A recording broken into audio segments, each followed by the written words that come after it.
because it is an extremely common problem. You see, a lot of people are trying to go into the Michigan driver's license restoration process on their own, and they have been sober. They have, met the qualifications that's on the application in the packet. They've got their sobriety. They go in with their letters, and they get extremely frustrated because what's happening is they're going into these hearings, and they don't have a lot of experience in dealing with, the legal system.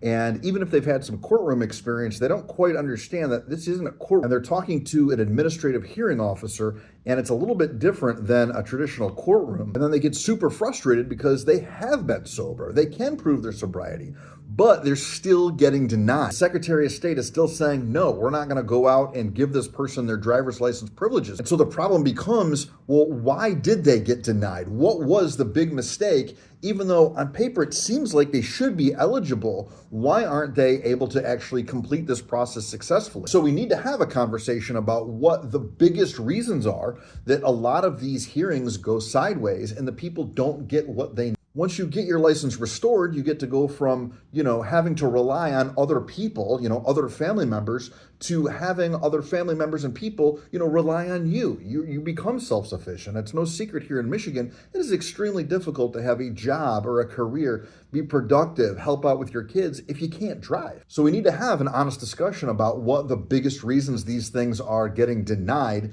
when you go into the appeals hearing and what we can do about it so that you don't get denied. My name is Keith Stickley, and I'm a criminal defense attorney here at the Stickley Law Firm in Hillsdale, Michigan.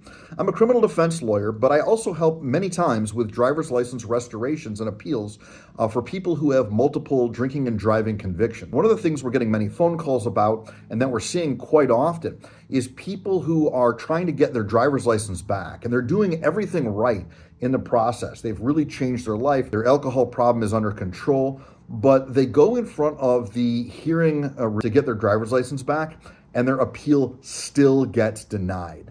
And it's incredibly frustrating because not having the ability to drive here in Michigan, a state with one of the worst laid out, public transportation systems in the country, is extremely difficult.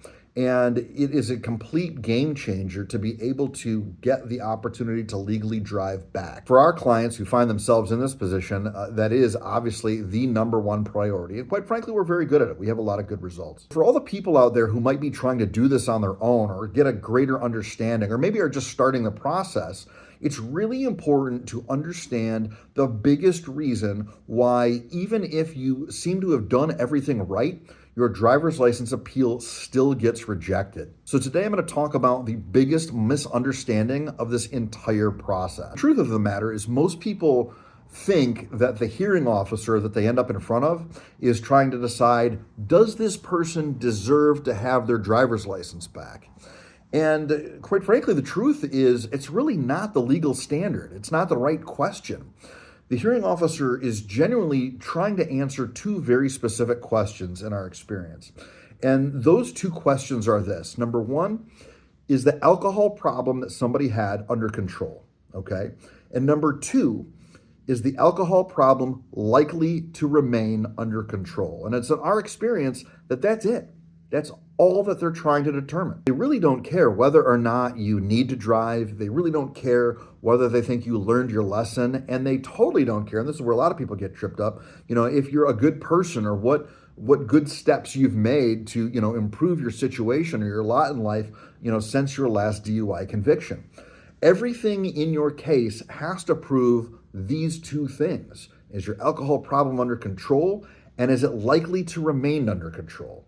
And when the documents and the testimony and the application and the substance abuse evaluation, all the components that you have to submit to have one of these hearings don't match that story, when they don't answer that question clearly for the hearing officer, that's when these appeals fail. By the way, I'll mention quickly, if you're trying to navigate this appeals process yourself, I understand that a lot of people do. I actually put together a free driver's license restoration checklist, and it literally walks, it's about 5 pages long, it literally walks you through the steps that you need to do and evaluate in order to even have a shot at successfully doing this. And these are steps that people miss all the time. And there's a link in the description to wherever you're watching this video if you want to download that. It's totally free. Let's explain sort of the core failure and what I meant by people are failing to answer those two questions, and that's the problem. What I constantly see is that the evidence people are submitting for these hearings does not match the narrative that the hearing officer is often looking for. And some really, really common ones that we see time and time again are people start talking or they start submitting documents that talk about their job, their family, hardships, how hard their life is without a license, and how much they need to drive. And that's wonderful, and that's probably true. And I got to tell you, I give people who have realized that they need to make a major change in their life and have made that change so much credit, because it's so unbelievably difficult to do. And it really does deserve for them to get a second chance when they've gone through all that. But we only need to be focused on one thing, and that is what the hearing officer needs, right? When they are asking, when did your relationship with alcohol end? And what are you doing to make sure that it never becomes a problem again? If your evidence doesn't clearly answer those two questions, your appeal's in trouble. I want to break this down a little bit further into 4 or 5 main sort of sub-problems of that main problem that we're talking about. And probably the first big chunk, the first big mistake that I see is that people often cannot clearly explain when they stopped drinking. And you'll see things like, I mostly stopped drinking, or I still drink occasionally, but, never to excess, and certainly never in a vehicle, or I only drink on special occasions, or, I actually saw somebody in a hearing before me talk about how they had been sober, but then it came out, the only time I had a drink was, at a champagne toast, at my daughter's wedding, and I haven't had anything since then. Those type of statements will almost always result in a denial. And for Michigan license restoration, the Secretary of State is looking for complete abstinence from alcohol. That's what they're looking for. They're looking for complete and utter abstinence from alcohol, no drinking whatsoever. Probably the second sort of subgroup of that main problem we have is that the documents that they submit with the paperwork, the applications, they sometimes have some contradictions. For example, your substance abuse evaluation, which is the counselor that you're going to go to that's going to give you a written recommendation, and they're also going to do your urinalysis, your drug screen. That evaluation is based on the answers that you give the evaluator, right? And so if the evaluator writes down in your paperwork, this gentleman's last drink was in March of 22, but you also submit with your packet a letter of support that says, he stopped drinking about a year ago. Or worse, it says something like, well, he occasionally drinks, but he's never been behind a wheel since, right? Those small inconsistencies, right? They don't seem like much. It seems like, almost like it's truthful because it's just casual chatting. But those small inconsistencies like that, they can completely destroy the credibility in one of these hearings, and then your appeal will get denied. Probably mistake number 3 that we see quite a bit is part of the, reason of the discrepancy problem that we're talking about. And this is a huge issue. That is support letters that talk about the wrong things. If you're starting to travel down, this path of trying to get a license appeal and get your license back, or maybe you've already been through an appeal to begin with, this is a huge issue. You know that you have to submit letters of support, and the letters have to address certain specific things, and they have to avoid certain specific things as well. And a lot of these letters that we see that are put together without having guidance from, an attorney or a guide that really knows what they're doing, is they'll say things like, oh, well, he deserves a license, or he really needs to drive for work. It's been an insane hardship on the family because he hasn't been able to drive. They'll say things like, oh, he's a good person. He's doing volunteer work. He's changed. He's active in the community. He's active in his church. None of those things. They could all be true. In fact, they better be true. You don't want to submit wrong stuff, but none of those things actually help your case. The Secretary of State does not care. The hearing officer only wants to hear about those 2 things that we talked about, right? Evidence of sobriety, when's the date, and observations that your relationship with alcohol has changed. And we need to make sure that those timelines match up to the empirical data, like the reports, the substance abuse evaluation, etc. We need to make sure that it all matches. The consistency is the key. And again, this is exactly sort of why I created the license restoration checklist, because most people are making these mistakes before they even walk into a hearing. And so if you want it, it's free. Just follow the link there, fill out the information, and you get that list.